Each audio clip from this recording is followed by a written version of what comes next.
Hello everyone, good evening.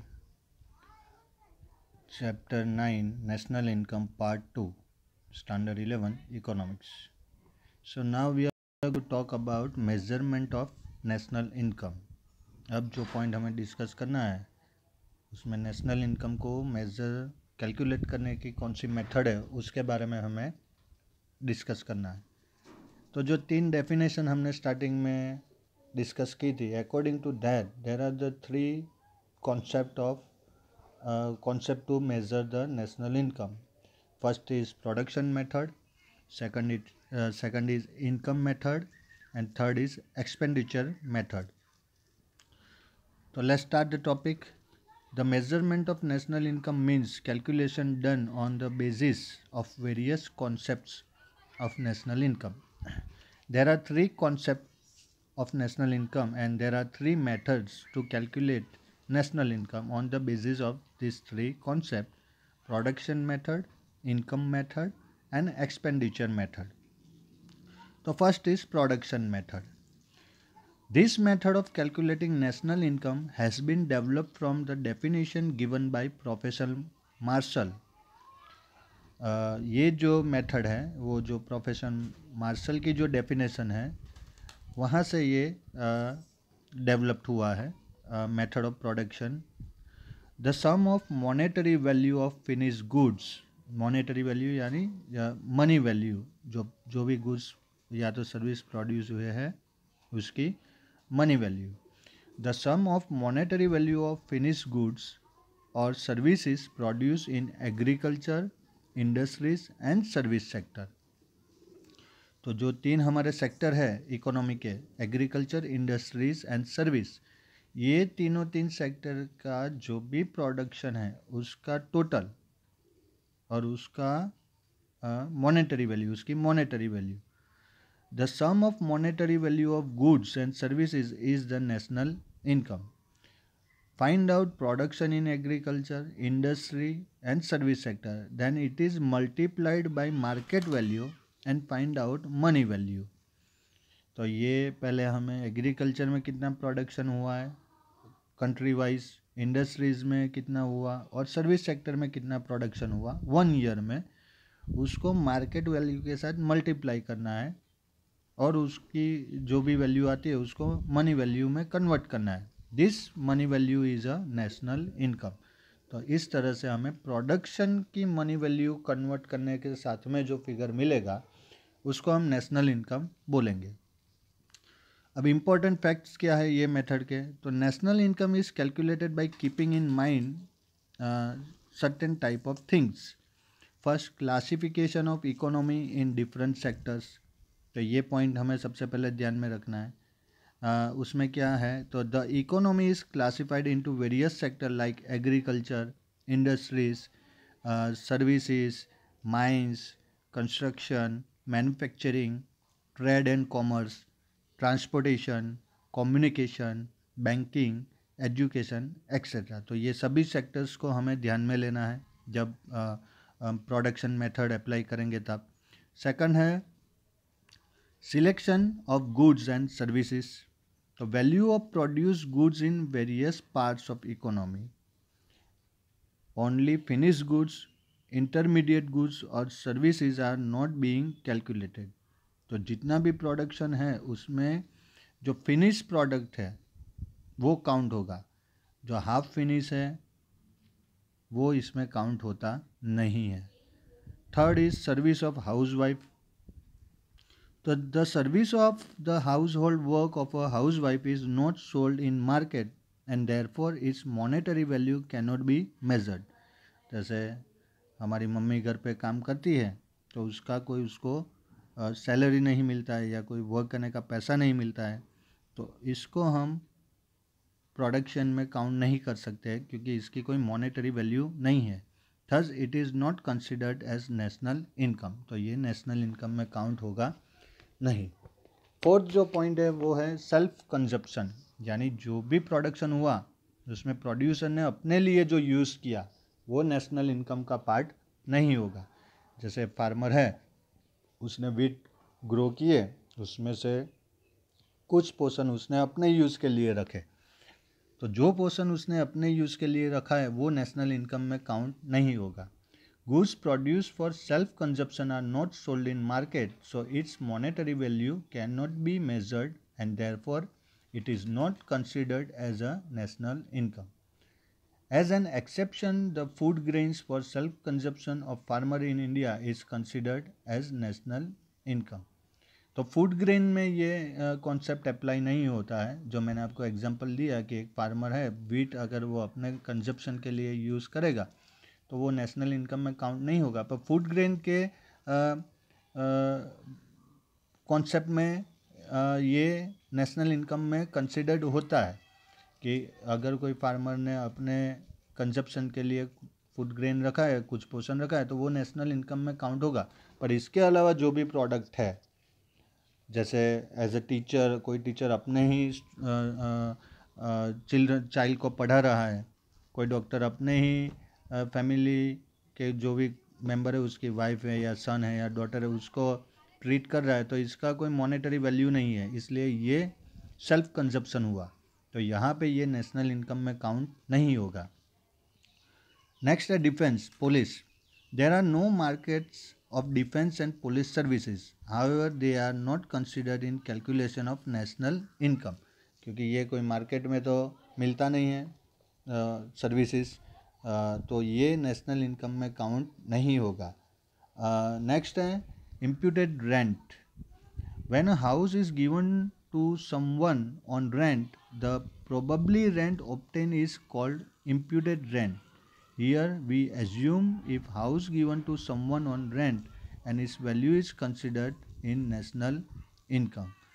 तो यहाँ पे अगर रेंट के ऊपर आपने हाउस दिया है, ऐसा हमने सोचा है, assume means उसको सोचना, तो उसका जो रेंट मिलेगा उसकी वैल्यू होती है वो नेशनल इनकम में कंसिडर्ड है. And double counting. तो double counting should be removed from national income accounting when the value of one commodity is calculated for more than one time in national income, it brings up overvalued the national income. तो कोई भी एक commodity की एक बार अगर value count हो गई है तो उसकी दूसरी बार काउंट करेंगे तो नेशनल इनकम है, उसकी वैल्यू जो है वो अप ओवर वैल्यूड हो जाती है. While calculating national product in terms of production, the double counting should be avoided. तो एक कमोडिटी को आपने एक बार काउंट कर लिया है तो अभी उसको दूसरी बार काउंट नहीं करना है. For example, in national income the monetary values of both iron and the machines made out of iron during a year are counted. It is called double counting, क्योंकि जो भी मशीन्स है वो आयरन में से ही बनी है. अब आपने आयरन की प्रोडक्शन को कैलकुलेट कर दिया है तो आयरन से बने मशीन की प्रोडक्शन को काउंट करना वो डबल काउंटिंग हो जाता है. Because the value of iron is included in the value of machines. Thus if we calculate the value of iron and the machines, then value of iron being calculated for 2 times. तो यहाँ पे क्या कर सकते हैं कि iron अगर direct form में है तो उसकी वैल्यू काउंट करो, पर अगर आयरन से कोई मशीन्स बनी है तो वहाँ पे आयरन की वैल्यू काउंट नहीं करनी है, उसके बदले वो जो मशीन बना है डायरेक्ट उसकी वैल्यू काउंट करनी है, क्योंकि उसके अंदर ही आयरन की वैल्यू अपने आप कैलकुलेट हो जाती है. There is 2 remedies to avoid double counting. तो ये डबल काउंटिंग जो है उसको कैसे अवॉइड किया जाए, तो उसके 2 रास्ते हैं. फर्स्ट है to count the value of finish goods only. एक जो है वो फिनिश गुड की वैल्यू आप काउंट करो, उसके पीछे जो रॉ मटेरियल लगा उसकी वैल्यू हमें यहाँ नहीं देखनी है. In this method, instead of counting the value of goods having half made interim use, if the monetary value of the machine which is the finish goods and the value of iron involve in it is considered, the problem of double counting can be solve. तो iron की value गिनोगे उससे better है कि सीधा iron से बना हुआ जो प्रोडक्ट है उसकी वैल्यू काउंट कर लो. उसकी वैल्यू काउंट करेंगे तो उसके अंदर आयरन की वैल्यू आ ही जाएगी. इसलिए यहाँ पे जो सेमी प्रोडक्शन है, सेमी गुड्स जो है उसकी वैल्यू हमें काउंट नहीं करनी है, हाफ मेड गुड्स की वैल्यू काउंट नहीं करनी है, उसके बदले सीधा फिनिश गुड्स की वैल्यू काउंट करनी है. तो यहाँ पे हम एक डबल काउंटिंग को अवॉइड कर सकते हैं. और दूसरा जो तरीका है वो है वैल्यू एडेड मेथड। तो दोस्तों ये वैल्यू एडेड मेथड क्या है कि एक प्रोडक्ट, यहाँ एक टेबल आपको दिया है आपकी स्क्रीन के ऊपर, अगर आप देखोगे यहाँ पे, तो यहाँ पे हम देखेंगे कि कॉटन है, तो कॉटन की जो सेल्स इनकम है वो 100 रुपीज़ है यहाँ पे ये। अब इसके अंदर कोई और फैक्टर नहीं है क्योंकि cotton is a raw material, तो उसके अंदर उसकी फैक्टर कॉस्ट कुछ नहीं रहेगी, तो उसकी इंक्रीजिंग वैल्यू भी 100 ही रहेगी क्योंकि उसके अंदर और कुछ ऐड नहीं है। अब कॉटन में से बना यान, अब यान की वैल्यू हो गई है 200 रुपीज़, यहाँ पे देखिए। तो उसमें 200 रुपीज़ में अगर देखने जाए तो 100 रुपीज़ कहाँ से आए हैं, तो हमें क्लियर पता चलेगा कि यान में 100 रुपीज़ यहाँ से कॉटन में से आए हैं। तो यहाँ पे इंक्रीजिंग वैल्यू यान की कितनी हुई, 100 रुपीज़ बढ़ी क्योंकि यान की वैल्यू 100 है, तो उसके अंदर जो कॉटन यूज़ हुआ वो कॉटन की 100 है, इसलिए यान की वैल्यू 200 है। अब यान का यूज़ हुआ यहाँ क्लोथ बनाने में, ये तो यान की वैल्यू 200 है पर क्लोथ की वैल्यू कितनी है 280। तो 280 में से 200 कहाँ से आए हैं, यान में से, और 100 कहाँ से आए, कॉटन में से। तो कॉटन क्लोथ बना, जो क्लोथ बना उसकी इंक्रीजिंग वैल्यू कितनी हुई 80 रुपीज़, यानी 200 में 80 रुपीज़ ऐड करोगे तो यान में से आपका क्लोथ बनेगा। तो यहाँ पे सेल्स इनकम जो है वो है 580, टोटल यूज करोगे आप इनका, तो पर फैक्टर कॉस्ट कितनी है 300, तो इंक्रीजिंग वैल्यू कितनी हो गई 280। तो ये होती है वैल्यू एडेड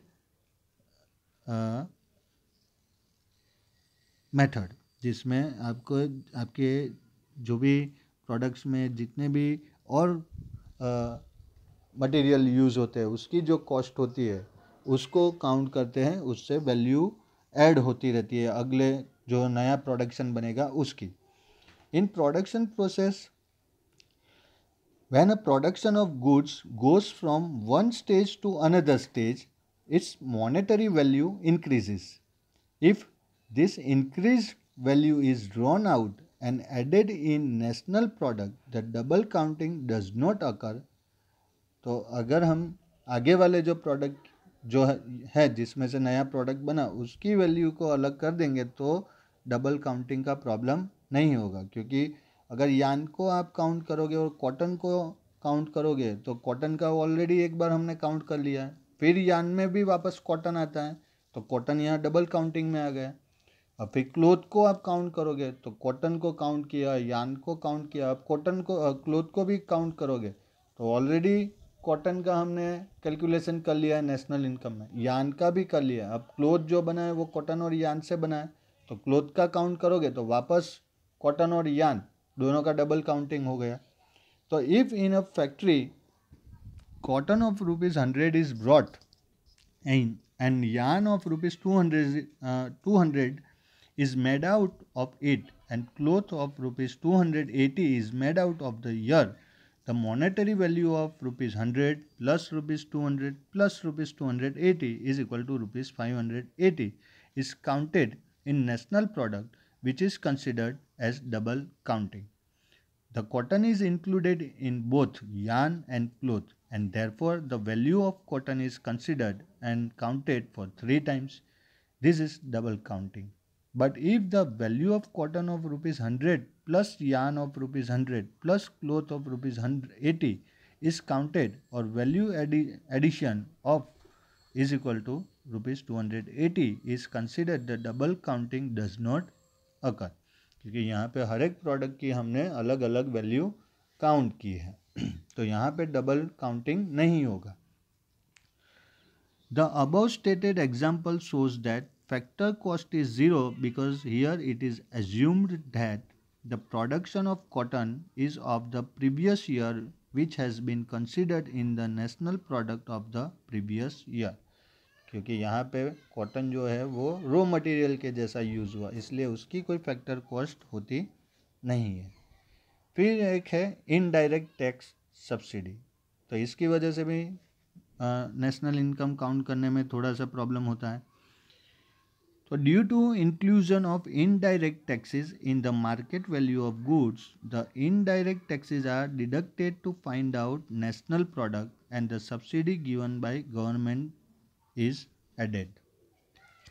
तो इनडायरेक्ट टैक्स, क्योंकि ऑल इनडायरेक्ट टैक्स कैसा होता है, एक बार आपने ऑलरेडी टैक्स भर दिया है फिर भी आपको इनडायरेक्ट तरीके से उसका टैक्स भरना आता है, तो ये डबल काउंटिंग जैसा ही हो जाता है, क्योंकि एक बार ऑलरेडी आपने काउंट कर लिया है डायरेक्ट टैक्स में, फिर इनडायरेक्ट टैक्स में काउंट करोगे तो इससे नेशनल इनकम जो है वो काउंटिंग करने में प्रॉब्लम आता है। तो यहाँ पे क्या करना है, आप इनडायरेक्ट टैक्स काउंट करो और उसके बदले में जो गवर्नमेंट ने सब्सिडी दी है उसको उसमें से डिडक्ट करना पड़ेगा, तब जाके हमें रियल नेशनल इनकम मिलेगी। फिर है रीसेल।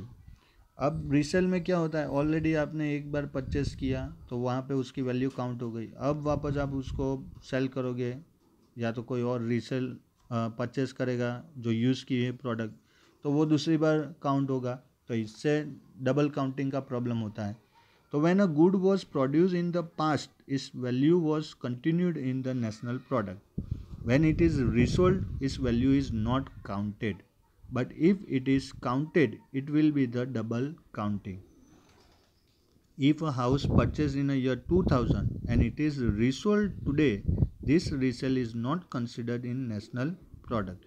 क्योंकि ऑलरेडी एक बार जब हाउस बना था उसको सेल या परचेस किया तब उसकी वैल्यू काउंट हो गई है, अब वापस वही हाउस को सेल या परचेस करेंगे तो वो डबल काउंटिंग में आ जाएगा, इसलिए ये भी रीसेल भी नेशनल इनकम में काउंट नहीं होता है। टू डिडक्ट डेप्रिशिएशन, तो जितने भी मशीन्स या फैक्टर्स है उसके पीछे जो भी मेंटेनेंस लगता है उसको डिडक्ट करना पड़ेगा। During the process of production the depreciation related to capital factor is deducted from the national product. तो ये जो भी एक्सपेंस हुआ मेंटेनेंस के लिए, रिप्लेस मशीन किया या उसको रिपेयर किया, जो भी एक्सपेंस उसके पीछे हुआ वो हमें डिडक्ट करना पड़ेगा, तब जाके हमें नेशनल इनकम मिलेगी। नेक्स्ट है एक्सपोर्ट वैल्यू इज़ एडेड।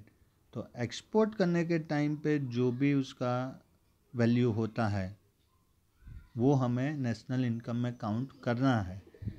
और लास्ट है द वैल्यू ऑफ स्मगल्ड और illegal goods is not considered in calculation. जो स्मगलिंग करके जो गुड्स लाए हैं या तो इलीगल तरीके से जो गुड्स है उसको नेशनल इनकम में कंसिडर्ड किया नहीं जाएगा। तो ये है पूरा प्रोडक्शन मेथड कि इसको कैसे यूज़ करके we can find the national income. Now we have to discuss about the second method, income method. Okay friends, तो इनकम मेथड का कॉन्सेप्ट हमें कहाँ से मिला था, तो सेकंड डेफिनेशन, थर्ड डेफिनेशन अगर हमने देखी होगी प्रोफेसर A.V. पिगो की, वहाँ से हमें ये मेथड मिली थी। This method of measuring national income has been developed from the definition given by professor Pigou. When the income obtained by citizens of country and the state is added, the national income can be found out in the method of income. For measuring national income, the rent, interest, wage and profitable income obtained from the four factors of production, land, capital, labor and entrepreneur are summed up in this addition. The income obtained from foreign countries is added and the payments done by way of rent, interest, wage, profit for foreign factors used in the country is deducted. तो यहाँ income method में जो चार factors है production के, उनके use से क्या मिलता है उसका कैलकुलेशन, प्लस दूसरी कंट्री में से जो हमें इनकम ऑब्टेन हुई है उसको ऐड करना है, और दूसरी कंट्री को जो हमें पेमेंट देना है उसको डिडक्ट करना है। तो यहाँ पे जो मिलेगा वो हो जाएगा इनकम मेथड से फाइंड हुआ नेशनल इनकम। अब इसके जो फैक्टर्स हैं वो है, फर्स्ट है to count the income of factor. तो जितने भी चार फैक्टर हैं उसके जो उसकी जो इनकम है उसको काउंट करना। तो इनकम ऑफ रेंट ये कैसे काउंट होगा? तो the rent of land building is considered as income. तो जो भी लैंड या तो जो भी बिल्डिंग, जो भी कंस्ट्रक्शन यूज़ हो रहा है, उसका जो इनकम है वो रेंट के तरीके से काउंट होगा। Those who lives in their own house may get the income of rent which is called imputed rent. The income obtained by way of rights like to copyright of a book or patent is also considered as the income. तो हमारा घर जो है वहाँ हम रहते हैं, पर अगर वो हम रेंट के ऊपर देते तो हमें कितना रेंट मिलता, उसको नेशनल इनकम में काउंट कर सकते हैं। और जो भी हमारे कॉपी राइट्स ऑफ गुड्स होते हैं या तो पैटर्न करने के जो राइट्स है, उससे जो इनकम होती है वो भी इसमें काउंट होती है रेंट में। सेकंड है इनकम ऑफ इंटरेस्ट। तो ये कब मिलेगा हमें? The interest obtain by people on their capital during a year is considered, but the interest obtain from the government is not considered because a state government because a state generates income through taxes and pays it as interest, which means that the money is transferred only. तो जो हमारा capital है, हमारा money है, हमने उसको अगर market में इन्वेस्ट किया है और उसके बदले जो इंटरेस्ट ऑब्टेन करते हैं उसको हम इनकम मेथड में काउंट कर सकते हैं। पर गवर्नमेंट जो भी इन्वेस्ट करती है और उसको जो इंटरेस्ट मिलता है वो हम इनकम मेथड में काउंट नहीं करेंगे, क्योंकि टैक्सेस के थ्रू वो पैसा आता है और इंटरेस्ट के थ्रू वो गवर्नमेंट लौटा देती है, तो वो खाली मनी का ट्रांजैक्शन हुआ यहाँ पे। इनकम ऑफ वेजेस, तो ये कैसे काउंट होगा?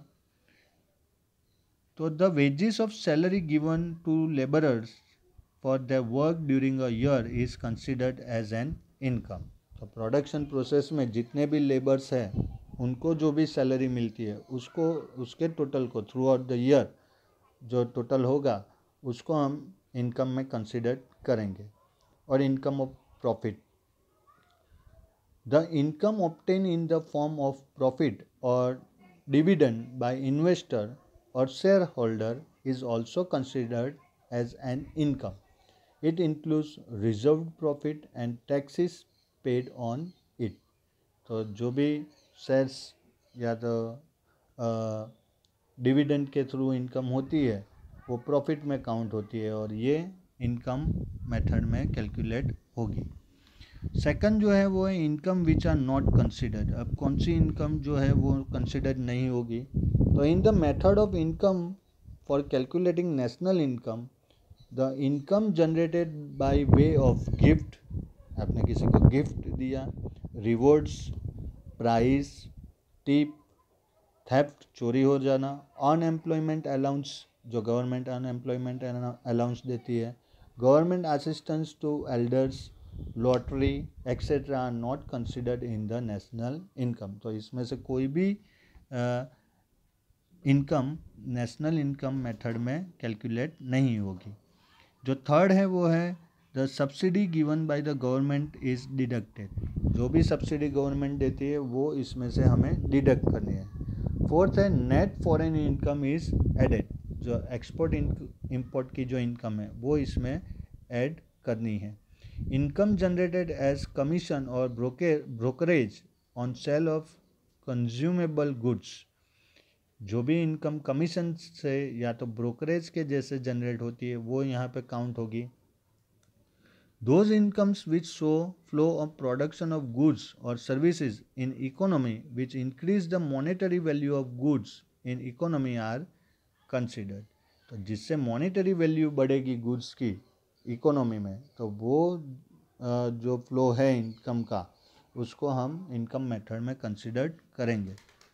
और लास्ट है the income of the second hand goods is not considered. जो सेकंड हैंड गुड्स है वो यहाँ पे काउंट होगा नहीं, क्योंकि ऑलरेडी एक बार आपने उसको काउंट कर दिया है, अब वापस वो सेल या परचेस होगा तो वो नेशनल इनकम में काउंट नहीं होगा। For example the income obtain by selling old mobile phones is not considered क्योंकि ऑलरेडी आपने जब फर्स्ट टाइम उसको सेल किया था तो वहाँ पे वो आपने कैलकुलेट कर लिया है, इसलिए सेकंड हैंड जो गुड्स है उसकी जो वैल्यू है वो यहाँ पे काउंट नहीं होती है। तो ये है हमारा इनकम मेथड। अब हमें देखना है थर्ड वाला एक्सपेंडिचर मेथड। ओके फ्रेंड्स, तो अब हमें देखना है एक्सपेंडिचर मेथड। तो ये क्या है? तो this method has been developed from the definition given by professor Fisher. तो प्रोफेसर फिशर ने जो डेफिनेशन दी है वहाँ से ये मेथड डेवलप्ड हुआ है। The national income is measured bye summing up the total monetary expenditure incurred on goods and services by individuals, families, firms and government during a year। तो जो भी नेशनल इनकम जो भी प्रोडक्शन हुआ है उसके पीछे जो मॉनेटरी एक्सपेंस हुआ है उसको कैलकुलेट करना है। एक साल के अंदर जो भी एक्सपेंस हुआ उसको कैलकुलेट करना है ये मेथड के अंदर। This method shows the assumptions of income is equal to expenditure. In this method of expenditure, the expenditure incurred in purchasing finished goods or services during a financial year is included. Total expenditure during a financial year is equal to the GDP, gross domestic product। तो जो भी product या services country में purchase की है और उसके पीछे जो एक्सपेंस हुआ है वो यहाँ पे काउंट होता है। अब इसके फैक्ट्स जो हैं वो क्या है? तो फर्स्ट है 4 फैक्टर ऑफ मॉनेटरी एक्सपेंडिचर। तो मॉनेटरी एक्सपेंडिचर के 4 फैक्टर है। फर्स्ट है कंजप्शन एक्सपेंडिचर। तो ये क्या है? It is the expenditure incurred on consumable goods by citizens, families and firms. It includes expenditure on durable goods like TV, scooter, car, etc। तो जो ड्यूरेबल गुड्स के पीछे जो एक्सपेंस हुआ है वो यहाँ पे कैलकुलेट होगा। पर perishable goods like food grains, fruits, vegetables, services like education, medical treatment, transportation and communication, ये भी इसके अंदर काउंट होता है क्योंकि ये कंजप्शन है, उसको यूज़ किया है इसके लिए। सेकंड है इन्वेस्टमेंट एक्सपेंडिचर। तो ये इन्वेस्टमेंट के पीछे जो एक्सपेंस होता है उसकी बात है। It is the expenditure incurred on building of a factory, plant, machinery and necessary goods equipments for the profession. तो जो भी प्रोडक्शन चालू करना है उसके पीछे फैक्ट्री की बिल्डिंग बनाने में या तो प्लांट की मशीनरी लाने में या तो नेसेसरी गुड्स लाने में जो भी एक्सपेंस हुआ है वो हो जाता है इन्वेस्टमेंट एक्सपेंडिचर। थर्ड है government expenditure. It includes expenditures such as consumption expenditures, investment expenditure, administrative expenditure etcetera by central government, state government and local bodies. तो गवर्नमेंट जो एक्सपेंस करती है वो भी यहाँ पे काउंट होता है। सेंट्रल गवर्नमेंट है या स्टेट गवर्नमेंट है या लोकल बॉडीज़ जो है, म्यूनसिपैलिटी, म्यूनसिपल कॉरपोरेशन, ग्राम पंचायत, ये सब ये जो एक्सपेंस करते हैं वो भी काउंट होता है। और फोर्थ है नेट एक्सपोर्ट एक्सपेंडिचर। तो ये क्या है? तो the expenditure on import of foreign goods by citizens of country is the expenditure of the country and our export is expenditure incurred on goods by foreign citizens. तो यहाँ पे import of foreign goods by citizens of country, तो हमने जो import goods किया है बाहर की कंट्री से हमारी कंट्री में मंगाया तो वो एक्सपेंडिचर काउंट होता है। और एक्सपोर्ट के पीछे जो फॉरेन सिटीज़न को हमने फॉरेन सिटीज़न जो एक्सपेंस करते हैं वो भी एक्सपोर्ट एक्सपेंडिचर में काउंट होता है। Therefore, the difference between these two is the net export which is included in the national income। अब फॉरेन सिटीज़न और हमारे सिटीज़न, इम्पोर्ट और एक्सपोर्ट, ये दोनों का जो डिफरेंस है वो हो जाता है national income. In short, total net national income is equal to consumption of expenditure plus investment expenditure plus government expenditure plus net export expenditure, ये जितने भी एक्सपेंस है उसका जो टोटल होता है वो हो जाता है टोटल नेशनल इनकम। सेकंड है expenditure not considered in national income, कि ऐसे कौन से एक्सपेंस है जो नेशनल इनकम में कंसिडर्ड नहीं किए जाते हैं। तो in term of expenditure certain expenditures are not considered in calculating the national income, which include expenditure on the purchase of second hand goods, second hand goods के पीछे जो एक्सपेंस हुआ, ट्रांसफ़र एक्सपेंडिचर यानी जो ट्रांसफ़र पेमेंट होता है वो, pension, unemployment allowances, financial assistance to widows etcetera, ये जो भी एक्सपेंस है वो नेशनल इनकम में काउंट नहीं होंगे। The expenditure on purchase of old shares, expenditure on use of goods of interim use are not considered in national income। जो पुराने शेयर्स है वो परचेज करने में, या तो use of goods of interim use, थोड़े टाइम के लिए जो यूज़ करते हैं, उसके पीछे जो एक्सपेंस हुआ वो नेशनल इनकम में काउंट नहीं होगा। Some expenditure are incurred without the production of goods services which involves only the transfer of money expenditure like subsidies are not considered in national income, क्योंकि यहाँ पे कोई भी प्रोडक्शन हुआ नहीं है और फिर भी सब्सिडी के फॉर्म में एक्सपेंस होता है, तो ये नेशनल इनकम में काउंट नहीं होगा। तो ये जो दो है वो, और लास्ट में difficulty in calculating national income, national income calculate करने में कौन सी डिफ़िकल्टी आती है। So the official data of people expenditure cannot be obtained and therefore it becomes difficult to calculate national income by this method, क्योंकि official data कोई ऐसा record हमारे पास होता नहीं है। For example, a business person named Arav gives rupees 30,000 as salary to Milap. The accountant and considered rupees 30,000 as the expenditure incurred. Now Milap gives rupees 300 to Khushbu, who is his domestic helper. This becomes Milap's expenditure. Hence the question arises, what is the actual expenditure? Rupees 30,000 or rupees 30,000 plus 3,000 is equal to 33,000. Thus the problem of double counting arises even in the expenditure method of calculating national income. अब यहाँ पे ये clear है कि आरव ने मिलाप को 30,000 salary दे दी, उसको ऑलरेडी एक बार काउंट कर दिया है, पर मिलाप ने उसमें से 3,000 खुशबू को दिए, तो अब ये कहाँ काउंट करना है। तो यहाँ पे या तो 30,000 काउंट होगा या तो 30,000 प्लस 3,000 33,000 काउंट करना है, पर 33,000 तो है ही नहीं, ओरिजिनल मनी तो 30,000 ही है। तो ये एक प्रॉब्लम एक्सपेंडिचर के थ्रू नेशनल इनकम कैलकुलेट करने में आता है। For calculating national income a country can adopt any method from the above stated methods. तो नेशनल इनकम कैलकुलेट करने के लिए ये तीन में से कोई भी मेथड कोई भी कंट्री यूज़ कर सकता है। If the obtain data are true, whatever be the method of calculation of national income, the measurement of national income will be the same. अगर डेटास जो ऑब्टेन किए वो एकदम परफेक्ट है तो कोई भी मेथड आप यूज़ करो, जो भी उसका रिजल्ट आएगा वो सेम टू सेम ही आएगा।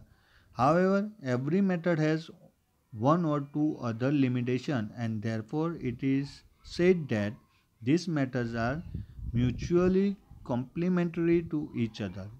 जो तीन मेथड है उसमें कहीं ना कहीं एक दो तो माइनस पॉइंट है, इसकी वजह से ये सब साथ में अगर यूज़ करेंगे तो ऐसा बोला जाता है कि म्यूचुअली कॉम्प्लीमेंट्री है एक दूसरे के लिए। For example, national income is calculated in form of production. Its truthfulness can be tested in terms of expenditure. For developing country like India, the method of production is suitable, whereas for countries like America and Russia, the method of income and expenditure are suitable. तो developing nation में दो method use कर सकते हैं एक साथ में national income को कैलकुलेट करने के लिए। एक तो जो एक्सपेंडिचर मेथड है वो, उसके साथ में प्रोडक्शन मेथड को यूज़ कर सकते हैं कि कितना प्रोडक्शन हुआ, उसको अगर जानना है तो एक्सपेंडिचर को आप कैलकुलेट करो, वहाँ से पता चल जाएगा। तो ये हमारे जैसे इंडिया जैसे डेवलपिंग नेशन है वहाँ पे चलेगा ये कॉन्सेप्ट। और जो डेवलप्ड नेशन है अमेरिका, रशिया, तो वहाँ पे इनकम मेथड और एक्सपेंडिचर मेथड, कितनी इनकम हुई और कितना एक्सपेंस हुआ, ये दोनों मेथड को यूज़ करके नेशनल इनकम को जान सकते हैं। अब जो है वो जो प्रॉब्लम जो है नेशनल इनकम को मेज़र करने में, उसकी बात है। तो since 1954 the central statistical organisation CSO calculates the national income. Currently national income at constant price is calculated considering 1999-2000 as the base year. Certain problems arise while measuring national income which are, क्योंकि यहाँ पे हमने base year लिया है, fix year लिया है, वो भी 1999 और 2000 का, इसलिए यहाँ पे प्रॉब्लम आ सकता है। तो कैसे प्रॉब्लम आते हैं? तो फर्स्ट है problem of double accounting, second है problem of self consumption, third है प्रॉब्लम ऑफ डेप्रिशिएशन, फोर्थ है tax avoidance and tax evasions, fifth है इलीगल इनकम, सिक्स है problem of net foreign income, seventh है problem in accounting in measuring the national income, the problems arise in accounting of production income expenditure. तो ये calculate करने में कौन से problem आते हैं? तो उसमें एक आता है इलिटरेसी, जो वहाँ से हमें डेटा नहीं मिलता है। Second small scale production sale, जो स्मॉल स्केल के ऊपर जो प्रोडक्शन होता है, सेल होता है, उसका ज़्यादातर हमारी कंट्री में रिकॉर्ड नहीं होता है। बार्टर सिस्टम, एक वस्तु के बदले में दूसरी वस्तु लेना, उसको बार्टर सिस्टम बोलते हैं, गिव एंड टेक वाला रूल। फिर है people involve in more than one occupation. तो अगर कोई एक पर्सन 2-3 टाइप के ऑक्यूपेशन में इन्वॉल्व है तो उसकी इनकम का सोर्स क्या है, एक्सपेंडिचर क्या है, क्या प्रोड्यूस हुआ, ये सब कैलकुलेट करने में प्रॉब्लम आता है। In spite of the above stated problem, the CSO tries to obtain true national income by counting the income carefully. तो CSO ट्राई यही कर रहा है कि सीधा इनकम को ही काउंट कर लो केयरफुली, तो हमें सीधा नेशनल इनकम मिल जाएगा। क्योंकि हमारी कंट्री बहुत बड़ी है, यहाँ पे लोग भी बहुत ज़्यादा है, और इलिटरेसी और बहुत सारे प्रॉब्लम है, बैंकिंग सिस्टम का प्रॉब्लम, वाइट मनी का प्रॉब्लम, करप्शन का प्रॉब्लम, तो उसकी वजह से हमारे पास रियल डेटास नहीं आते हैं, इसलिए नेशनल इनकम काउंट करने में प्रॉब्लम आता है। अब यहाँ पे हमें दो कॉन्सेप्ट क्लियर करना है, monetary income and real income. तो national income is measured by the criterion of money, but if the criterion of money is unstable, or in other word, if there is fluctuation in price increase or decrease, the national income increases in spite of stable production, and fluctuation in national income or fluctuation in production. Hence, the question arises that when national income increases with increase in production, the criterion can be considered true. To understand it, the monetary national income and real income must be understood. First है monetary national income. If national income is measured at current price, it is called monetary national income. यानी आज की date में उसकी क्या price है, उसको consider करके अगर नेशनल इनकम को कैलकुलेट किया जाए तो वो होता है monetary national income. The national income obtained by multiplying the production of all goods with the market price of respective goods is called monetary national income. But this monetary national income is not real income. If production in current year is equal to the production in the previous year, but the prices have doubled in the current year, the national income of current year will be double than that of the previous year. क्योंकि last year जो product purchase की थी उसकी price अलग थी। This year अगर current year में आप जो प्रोडक्ट परचेस कर रहे हो सेम प्रोडक्ट पर उसकी प्राइस अगर डबल हो चुकी है तो यहाँ पे नेशनल इनकम में प्रॉब्लम आ सकता है, डबल काउंटिंग का, which does not show true situation because the production is the same as that in the previous year, only the price have double। Production same to same है पर यहाँ पे price जो है वो डबल हो गई है। There has been no improvement in standard of living of people, क्योंकि रियल नेशनल इनकम यहाँ पे बढ़ी नहीं है। So the true real national income is the only way to know true national income. तो यहाँ पे रियल नेशनल इनकम को कंसिडर करना बहुत ही ज़रूरी है ट्रू नेशनल इनकम जानने के लिए। तो देखते हैं रियल नेशनल इनकम क्या है। तो if national income is measured as at base year price or fix price, it is called real national income. क्योंकि यहाँ पे अब प्राइस फिक्स्ड है, जो बेस ईयर हमने लिया है वो प्राइस से ही हमें काउंट करना है। The national income obtained by multiplying the production of all goods with the fixed price of respective goods during the year is called the real national income. Real national income shows the true situation of a country. In fact, production and market price both increase, and therefore some increase in national income occurs due to increase in production and some increase occurs due to increase in price. But we are interested in the rise in national income which occurs due to increase in production, because if national income increases due to increase in production, the consumption and standard of living of people can be higher। तो production के criteria से अगर हम national income को calculate करेंगे तो वो exact हमें सिनारियो पता चलेगा कंट्री का। क्योंकि अगर प्रोडक्शन बढ़ेगा तो इनकम बढ़ेगी, इनका कंजप्शन बढ़ेगा, इनकम बढ़ेगी तो standard of living of people वो हायर होगा।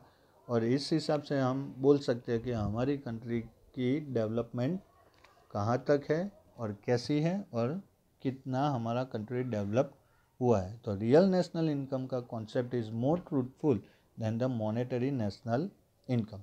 इन short, national income is the characteristic to find out the economy of particular country। कोई भी कंट्री की इकोनॉमिक हेल्थ कैसी है वो नेशनल इनकम से हम पता कर सकते हैं। It is like a barometer, जिससे पता चलता है हमें कि क्या सिचुएशन है। तो आई होप कि ये चैप्टर में सब कॉन्सेप्ट आपके क्लियर हो गए होंगे। Once again I request to all of you that like the videos, send your suggestions to me, your query, your question। अगर आपको कोई भी क्वेरी है, कोई भी क्वेश्चन है, कोई भी सजेशन है तो आप मुझे टेक्स्ट करें तो मुझे पता चले। अगर कोई बेटर मेथड से एक्सप्लेन करना है तो वो भी हम कर सकते हैं। तो आपका लाइक्स और आपके suggestion, it is one of the important things for me. Once again इसके बाद आपके पास है ग्लोसरी वर्ड्स।